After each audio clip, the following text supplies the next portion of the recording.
Subscribe करें step ahead learning channel को ताकि आपको आपकी स्टडी में आने वाली प्रॉब्लम्स के सॉल्यूशन हमेशा मिलते रहें। घंटी दबाना मत भूलिए।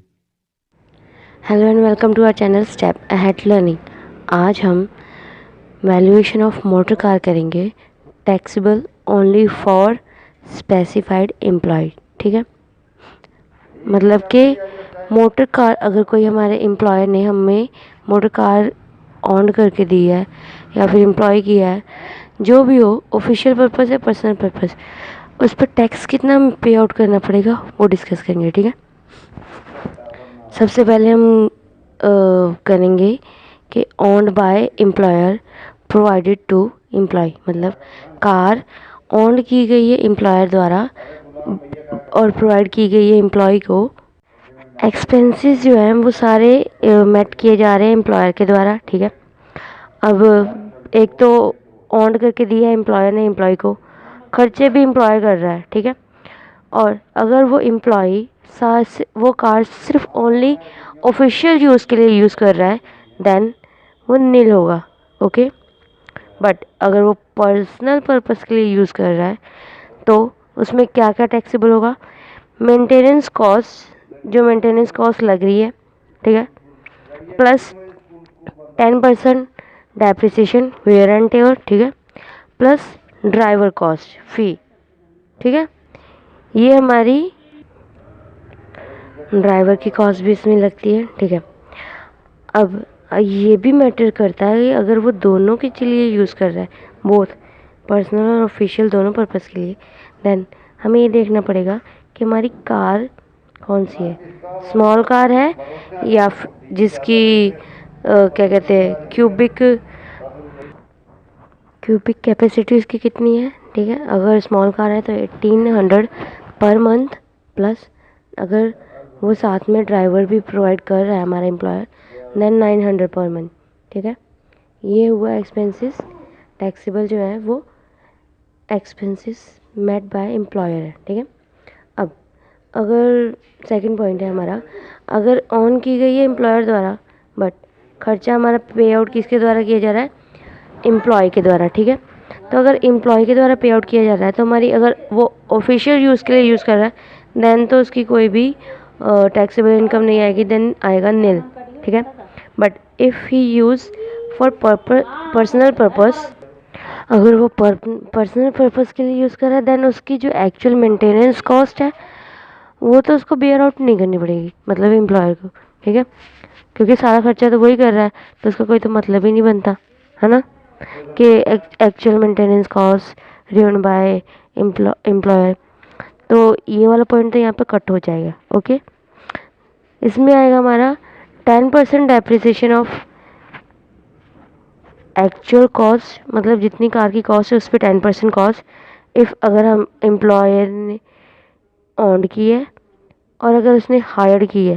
ठीक है, प्लस ड्राइवर फी।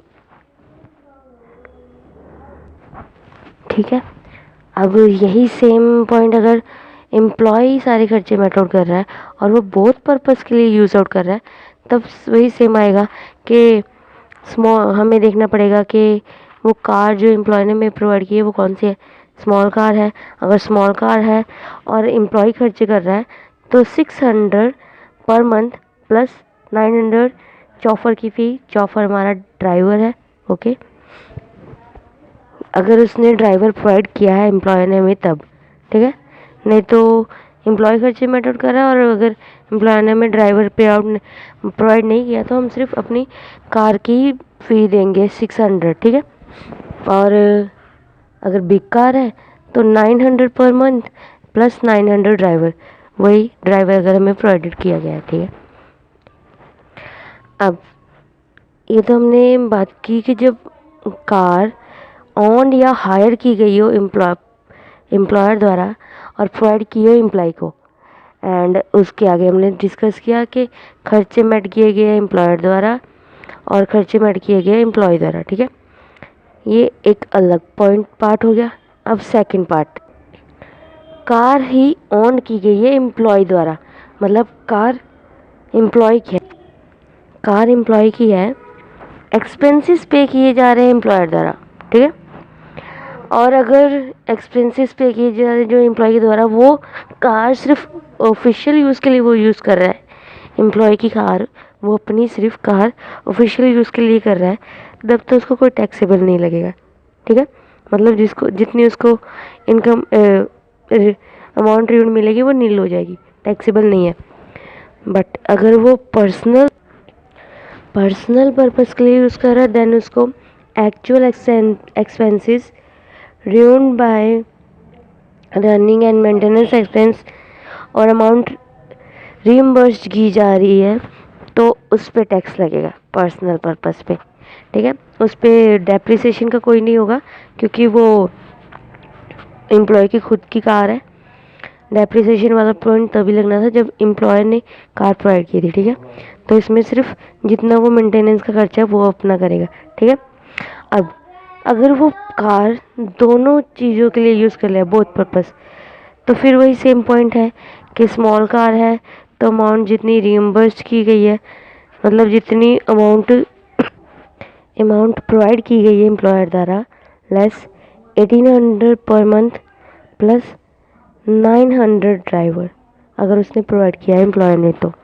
ठीक है, कार एम्प्लॉय की है, बट प्रोवाइड अगर एम्प्लॉयर करता है ड्राइवर्स को, तब 900 ड्राइवर का। ठीक है, और 6 बिग कार है तो 2400 पर मंथ प्लस 900 वो ड्राइवर की। इसमें भी लेस की जाएगी अमाउंट, जो अमाउंट उसको रिसीव हुई है एम्प्लॉयर से, उसमें से हम ये लेस कर देंगे। ठीक है, समझ आया इतना पॉइंट? ओके, तो अब देखो, अब नेक्स्ट हमारा क्या है कि एक्सपेंसेस मेड बाय एम्प्लॉय, सारा खर्चा ही एम्प्लॉय कर रहा है, उसमें गाड़ी भी एम्प्लॉय की है और खर्चा भी एम्प्लॉय कर रहा है, तो उस पर तो टैक्सेबल इनकम का पड़ता ही नहीं, चाहे वो ऑफिशियल यूज़ कर ले, पर्सनल करे या बोथ करे। ठीक है, इसे कंपनी को कोई लेना देना है नहीं। ओके, तो ये हमने पूरा एक परफॉर्मा बनाया है, आप इसको अच्छे से समझ लीजिए, इससे हमारे टैक्स में बहुत हेल्प हो जाएगी। ठीक है, अगर एक मेन पॉइंट और, अगर एक एम्प्लॉयर अपने एम्प्लॉय को 1 से ज़्यादा कार्स प्रोवाइड करता है, देन उस टाइम पे हम अज्यूम करके चलेंगे, मान लो अगर एम्प्लॉयर ने एम्प्लॉय को 3 कार्स दी। ठीक है, तो उसमें से जो फर्स्ट कार है वो अगर वो बोथ पर्पस, मतलब ऑफिशियल और प्राइवेट दोनों पर्पस के लिए यूज़ कर रहा है, ठीक है, ये हम अज्यूम करेंगे। बाकी जो 2 कार हैं उन्हें हम ओनली फॉर प्राइवेट पर्पस रखेंगे। ठीक है, ओके, क्लियर है?